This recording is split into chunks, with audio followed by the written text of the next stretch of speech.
Rodian. Hello, Americans. Another friend, subscribers around the world.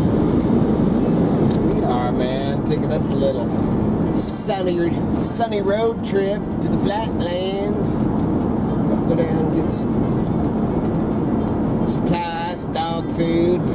Just a good excuse to get the heck out. Enjoy the sunshine. Pick up some stuff, but man, we've gotten so much man, some great stuff on the last two videos. You know, the preppers or shit it's fan, or you know, let me talk real fast about that too, because people, you know, because I try not to curse or anything on this. And for anybody that doesn't know that the word shit, you know, do you know what it stands for? Shipped high in transit. Very good, Miss Kitty. That was actually what they used to write on cargo on the ships and everything. Yes, because high in transit. When they were transporting fertilizer, cow dung, Yep. fertilizer, cow dung, and spontaneously combust. And the threat of that on a wooden ship can be disastrous.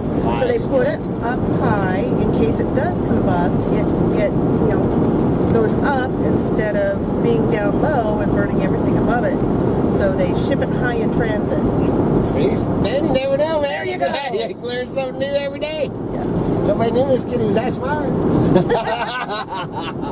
Anyway, so man, if that word offends you, I apologize for that. But to me, it's never been a, you know, that's a word that my grandpa used a lot. You know, I mean, it's like grew up. That's just it's a fun word. Yes. So if that offends you, I apologize for that. But that said, anyway, man, we've had so many. Man, some great inputs, some great comments, private email. I mean, everything on the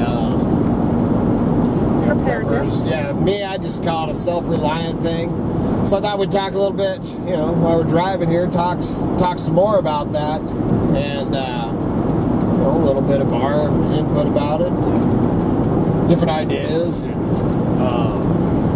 I also checked out a couple of, I had people recommend some shows and on YouTube, and did watch this one that was on National Geographic thing that Just texting Katie.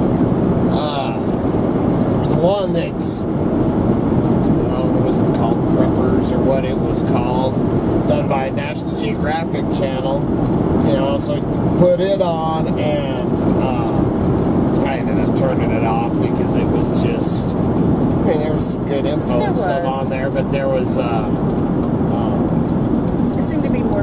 for the one thing, having to call themselves preppers so many times, it was like they were trying to convince themselves. That part, Yeah. you know, it's like, whatever, dude. And then, Kai, what are you doing, man? Chasing cars. The other part, the one part that I did find, I was like, hey, man, is they were actually down in the flatlands down in Boise. And, you know, being an Idaho kids, and oh yeah, it's where my mom and grandma are. And they said down there, they were saying, yeah, we have a bug out place, and within an hour we can be in the middle of nowhere. Yes. Deep in. That was deep in the forest. Sorry, man. That's not true. In an Idaho boy, that is not true. I know that within an hour's drive, any direction from Boise to be. You know, it's just some, but it's your perception. Yes, exactly. But it's just some, because in an hour, it takes you an hour. It depends on what side of Boise you're on. The traffic getting through town. Correct. So so let's say you're in central. Let's say you're down by the state capitol. You can get from the state capitol almost Idaho City in an hour. What is it? 36 miles, I believe, from downtown Boise. I know in Idaho City area and Boise County and stuff, National Forest, we know like the back of the hand. I pretty much raised my kids up in that area, had a store up there, ran a flea market up there, pretty much lived up there for a while.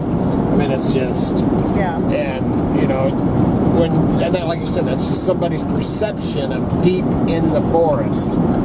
To somebody that's from, you know, wherever, man. If you're from LA or New York or Dallas, Texas, or even if you spent your entire life in the city of Boise and never explored out, right? You would go within an hour's drive from Boise. Think, man, I am deep out there, deep in the woods. Right. You know, which I mean, dude, nothing wrong, man. I am not, you know, I will not cut or, you know, that's this channel's a happy place. I'm not trying to cause no hoorah. I'm just, I'll call bullshit when, when I see bullshit. And that's, you know, as far as knowing, there, you cannot be deep in the forest. You know, yeah, you can be deep in the, you know, you can get into the national forest and stuff, but I mean, you're not, you know, you ain't like in the Frank Church Wilderness area. If you can drive your vehicle to that spot, it's not so deep. Yeah, exactly. Right. You know, I mean, you know, we're 130. That's our perception, man. Like I said, I ain't trying to cause no crap. But I just, you know, no way. Now, if you go from Boise and head up and you go into Atlanta, once you get into Atlanta and then you park your car where the road dead ends on the other side of Atlanta and you start walking into the backside of the sawtooths and stuff, then you're getting deep in. You know, if you go up to, you know, Cascade, head into Yellow Pine, and you get to Yellow Pine and the road dead ends and you park your car and you start walking, and you have to sign that little sheet that said you went in, that's deep in. Yeah. You head out of our place towards the Frank Church Wilderness area. Ooh, look at the size of that. They're delivering that mobile home to our place, house. baby. Happy Valentine's Day. Wee, thanks. I got the other half for you. Got you at home. You know, if we head from our place, head over, you know, we can be over at the Frank Church border there, park our van, walk in, then we're getting deep in. Head to Hell's Canyon, get in there where you can't go to Hell's Canyon Dam, you start walking in there, you're going to go deep in. So that's, you know, that's our perception of deep in the woods, you know, so that's just our thing, you know, but I mean, to have a place, they're definitely, you know, if all heck broke loose, you know, in Boise, you're obviously going, ooh, dude, we almost got footage of that Swifty truck there going on his side. He just went off into the borrow pit and brought it back out.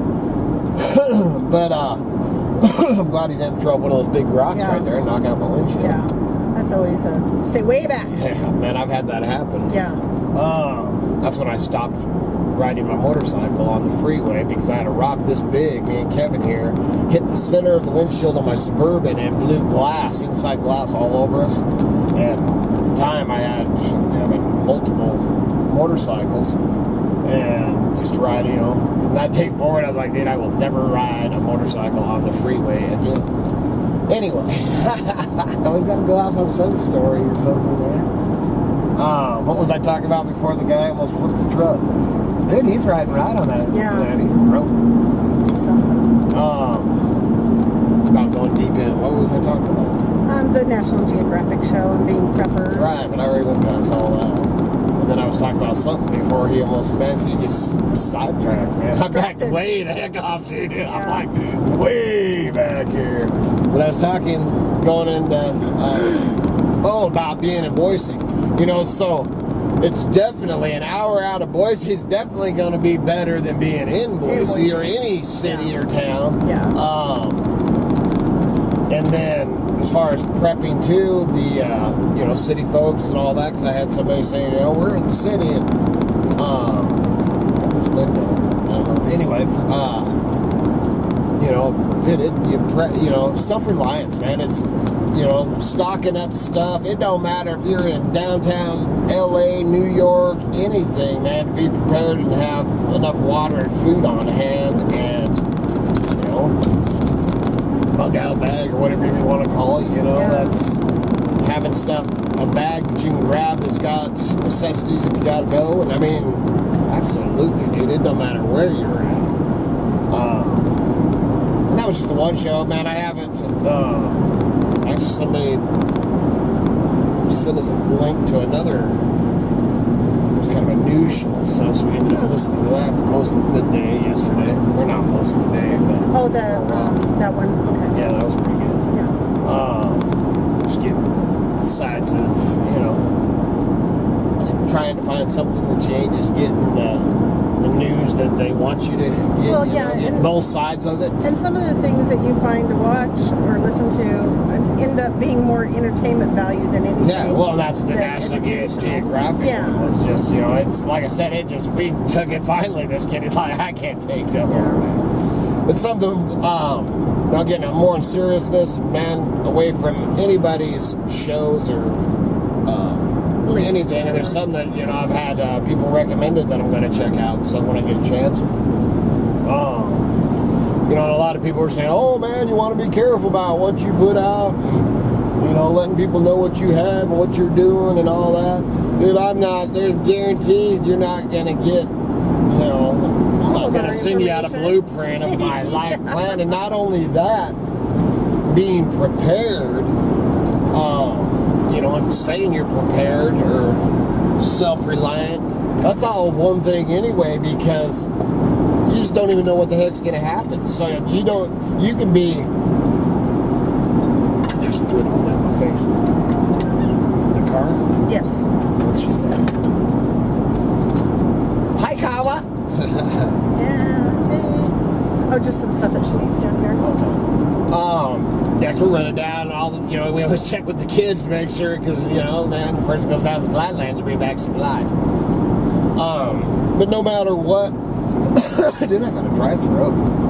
Ron Ray's telling me I'm getting some virus or something. What the heck, Ron? No, it's called wood smoke inhalation. Yeah, exactly, and dry. Now Dryness. I'm going down into the pollution. Yeah, he does that, and I say, hey, when was the last time you put water on top of the stove?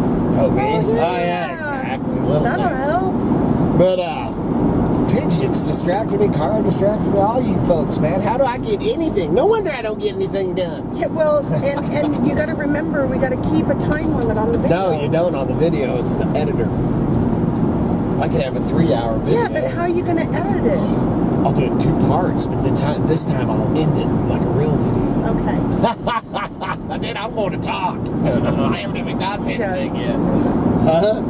I'm just talking to myself. Man, why don't you do the video? Obviously. Okay, so what type of prepping stuff did you want to talk about in response to the response? Well, that's what I was getting at right now before you so rudely interrupted. I didn't interrupt you. You interrupted me. Or did car interrupt us? Car interrupted. She interrupted us. She's not even here. And you got distracted. Okay, so what I was saying is, as far as prepping, and you'll go along with this. Yes. You can prep from now to eternity. And when you don't know what the heck's going to happen, everything that you've done or prepping, other than your food supply, your water supply, firearms, and all that's, whatever, everything could go out the window in a flash, because, other than your foods and all that, because you don't know what the heck's going to happen. A dang asteroid could hit us. Yeah. You can lose your job. Hey, you can lose your job, man. Or like me, when I broke my foot off, and we were not prepared. No, we were not. And, for years, and still to this day, it upsets me, because we'd been prepared, lived in the motorhome, and had all, was set up and all that, and it was so easy to fall back in line. We ended up renting a place at the time. Yeah. That we ended up losing, and I broke my dang foot off, and I ended up living in a dang shop or a warehouse, calling it a porta potty and stuff, because I had all my junk, the stuff I make money off, treasures. We had a shop that we had all that stuff in, so we had to choose between paying the rent on that place or paying the rent on a storage, on that dang mobile home park. Yeah. Which actually I was buying that place. Yeah. Piece of crap, man. I lived in a mobile home park once. And actually I ended up giving that place everything I paid on it. I just gave it to Red, and he took it over. But anyway, dude, it's always a story. But yeah, we were not prepared and had stuff stocked up, man. I mean, if it would have been a world-ending event, other than firearms and a little bit of ammo at the time, that would have been about all we had, and a few canned foods. Yeah. Which we'd have done. Did whatever we had to do. So, and then what was some of the other things? Oh, we were going to talk about just being self-reliant in raising our kids. Well, yeah, that conversation started because I had expressed that there's been a few times that I thought, gosh, I wish the kids were a little bit more prepared. And then I would start to pay attention. Yeah, mom and dad check shits, check stuff out. We're over at their house, and my conclusion was, I don't need to worry because they are, and they do it without thinking because that's how we raise them. Their pantries are stocked. Every single one of our kids, their pantries are stocked. They can defend themselves. They all have firearms, ammo, stocked up with everything. Yeah, and they do it without. We live it. Yeah. And that was actually that's really what this whole video is. One of the reasons we ended up putting the camera up on the dash was to get to. Well, the just froze. Is people saying, "Oh, you better be careful about what you put out there and stuff like that." Dude, when and we don't go around, man. I do not classify myself as a prepper. No. I do not classify, and I'm not waiting for the end of the world or the shit hits the fan. We are who we are. We're self-reliant. We take care of ourselves, man. And we've raised our kids like that, and it all comes natural. We've done it our whole lives, our whole marriage. And both of us have childhood Mormons. Yes. Yep. Yes, we were both exposed. I wouldn't say that we were both raised in the church because. No, I was baptized. I was actually baptized Mormon when I was a child. Our formidable years as from birth to children, we were exposed to that religion, and they are prepared. Yes, they are. And they are I'm not trying to get by this truck. Yeah, they're not doomsday. They're not end of the worlders. They are. What if you lose your job? What if something happens to the water supply? What if you have a couple of years of bad crops? And our grandmas, and actually my great-grandma's Grandma Bertha did quite a bit of it, but not as much, as my grandma, her mom, Grandma Huntsman, and on that side, man, you're talking. I didn't mean to interrupt. That's okay. The basements and pantries, and Kitty's seen this, basements and pantries and waters, change. I mean, if you've never been into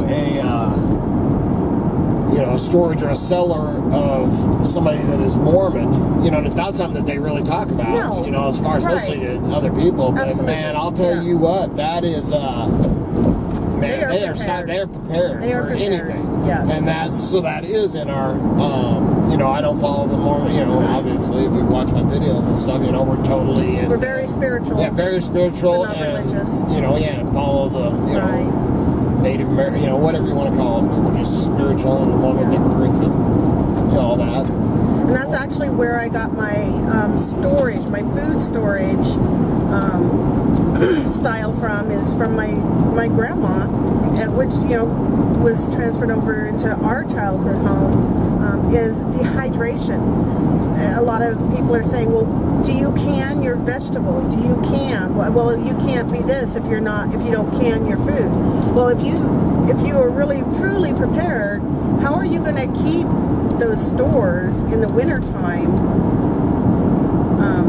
Without a good cellar, or some kind of a climate. Right, you're going to have climate control to keep those stores good so that you can use them in 12 months.